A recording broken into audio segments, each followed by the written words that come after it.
मैं चैलेंज करता हूँ मोदी सरकार से और इलेक्शन कमीशन से, मेरे सबूत को काउंटर करके दिखाओ। नमस्कार बच्चों, आज हम लेकर आए हैं एक नई मुद्दा, बिहार का इलेक्शन।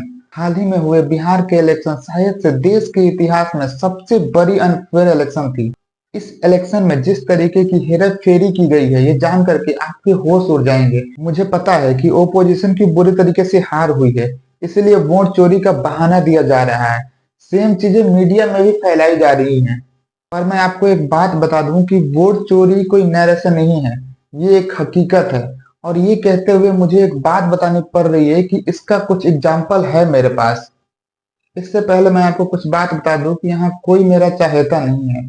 हाँ, थोड़ी सी मेरी हमदर्दी थी बिहार के प्रशांत किशोर के साथ, यानी जन स्वराज पार्टी के साथ, क्योंकि ये पार्टी नई थी और ये 10,000 रुपए देने की नहीं, वास्तविक मुद्दे पे बात कर रही थी। और ये बिहार में नई पार्टी थी तो शायद से कुछ नए होने का चांस था।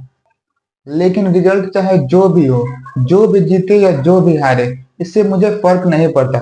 एक सच्चा भारतीय होने के नाते मेरी ये चिंता है कि चुनाव निष्पक्ष तरीके से होने चाहिए। लेकिन बहुत ही अफसोस की बात है कि चुनाव किसी भी एंगल से निष्पक्ष नहीं हुआ। मैं इस वीडियो में आपको इसके कुछ सबूत दिखाऊंगा और मैं चैलेंज करता हूं मोदी सरकार और इलेक्शन कमीशन को कि मेरे इस सबूत को काउंटर करके दिखाओ। मेरा पहला सबूत है 10,000 रुपए। बिहार में फर्स्ट फेज चुनाव के 6 दिन पहले 31 अक्टूबर को और सेकेंड फेज चुनाव के 4 दिन पहले मतलब 7 नवंबर को बिहार के महिलाओं के अकाउंट में 10-10 हजार रुपए ट्रांसफर किए जाते हैं। मेरे राय में और बहुत से लोगों के राय में ये एक लीगलाइज्ड ब्रेवरी था। इसमें वोटर को इन्फ्लुएंस किया गया और कहा गया कि बिहार के महिलाओं को 10-10 हजार रुपए दिया जाएगा छोटा बिजनेस करने के लिए। इस स्कीम के तहत बिहार के कुल 1,25,00,000 महिलाओं को 10-10 हजार रुपए अकाउंट में ट्रांसफर किए गए और साथ ही साथ उन्हें ये वादा किया गया कि इलेक्शन जीतने के बाद 2 लाख रुपए और दिए जाएंगे। और इस स्कीम का लाभ लेने के लिए महिलाओं को जीविका सेल्फ हेल्प ग्रुप से जुड़ने के लिए कहा गया और इन ग्रुप के महिलाओं को जीविका दीदी कहा गया। आप ऊपर ऊपर देखोगे तो ये स्कीम आपको अच्छा लगेगा। हालांकि मैं इस स्कीम का विरोध नहीं कर रहा हूँ। छोटे तौर पे बिजनेस करने के लिए 2 लाख रुपए सही था। मुझे बस प्रॉब्लम है इस फंड के इम्प्लीमेंटेशन के टाइमिंग से और तरीके से। इस स्कीम को जिस तरह से लॉन्च किया गया, जिस तरह से लाया गया, ये किसी भी एंगल से स्कीम नहीं लगा। इस स्कीम को चुनाव से ठीक पहले सितंबर में लाया गया और चुनाव के समय में भी महिलाओं के अकाउंट में पैसे ट्रांसफर किए गए ताकि वोट इन्फ्लुएंस किए जा सके। आप पूछोगे वोट कैसे इन्फ्लुएंस किया जा रहा है, ये तो उनकी मर्जी है ना, वो पैसे लेकर वोट दें या ना दें। एक बात जानते हो इनके साथ क्या हुआ? इन्हें बताया गया कि हम आपको 10,000 रुपए तो दे रहे हैं, अगर आपको और भी पैसे चाहिए तो आप हमें वोट देकर जिताओ, उसके 6 महीने बाद हम आपको 2 लाख रुपए और देंगे।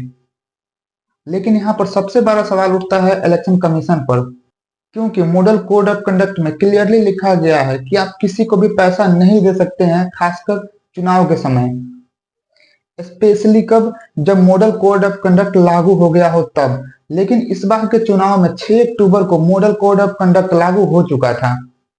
लेकिन इसके बावजूद भी 17 अक्टूबर, 24 अक्टूबर, 31 अक्टूबर, 7 नवंबर को महिलाओं के अकाउंट में 10-10 हजार रुपए ट्रांसफर किए गए, जबकि मॉडल कोड ऑफ कंडक्ट लागू हो चुका था। आप इमेजिन करो कि बिहार देश का सबसे गरीब राज्य है और यहाँ इलेक्शन के पहले 10-10 हजार रुपए दिए जा रहे हैं और इतना ही नहीं, इलेक्शन के बाद भी 10-10 हजार रुपए दिए जाने की बात की जा रही है। यहाँ इलेक्शन हो रहा है या चिट फंड का डील चल रहा है? अगर आप अपने देश के इतिहास को देखोगे तो जब भी स्टेट गवर्नमेंट ने इस तरह की काम करने की कोशिश की है तब इलेक्शन कमीशन ने उस पर रोक लगा दिया है। बात मार्च 2004 की है, जहां तमिलनाडु के जयललिता सरकार के द्वारा किसानों को पैसा देने पर इलेक्शन कमीशन ने रोक लगा दिया, जबकि ये scheme model code of conduct के लागू होने के 1 साल पहले ही लागू हो चुका था।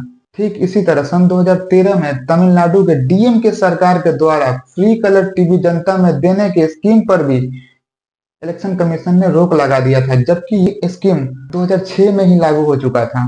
लेकिन इलेक्शन कमीशन ने कहा कि इलेक्शन के टाइम आप जनता में कुछ भी फ्री नहीं दे सकते हैं। जाहिर सी बात है ये एक वोट खरीदने का स्कीम है, नहीं तो अगर आपको फंड देना ही होता है तो आप 5 साल में कभी भी क्यों नहीं दे देते हैं।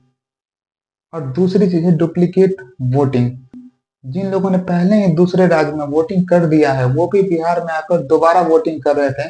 और चिंता की तो ये बात है कि उनका इपिक नंबर भी चेंज था। मतलब एक इंसान के दो दो तीन तीन इपिक नंबर थे।